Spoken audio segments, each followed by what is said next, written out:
Nepal cricket संघ क्यानले ICC विश्वकप league 2 अन्तर्गत त्रिकोणात्मक एक दिवसीय सिरिज र टी20 सिरिजका लागि दोस्रो चरणको बन्द प्रशिक्षणमा 25 खेलाडी बोलाएको छ।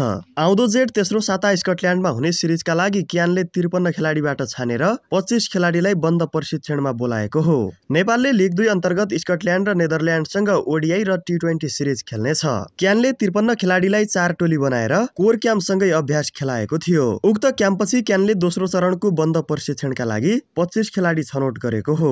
उक्त टोलीमा पछिल्लो समय खराब लयमा रहेका कुशल मल्ल पर्न असफल भएका छन्। उनीसँगै राष्ट्रिय टोलीबाट खेलिसकेका विवेक यादव, सन्दीप जोरा, सागर ढकाल जस्ता खेलाडी पनि दोस्रो चरणको बन्द प्रशिक्षणमा पर्न सकेका छैनन्। युवराज खत्री, शुभ कंसाकर, किरण ठगुन्ना जस्ता युवा खेलाडी भने टोलीमा समेटिएका छन्।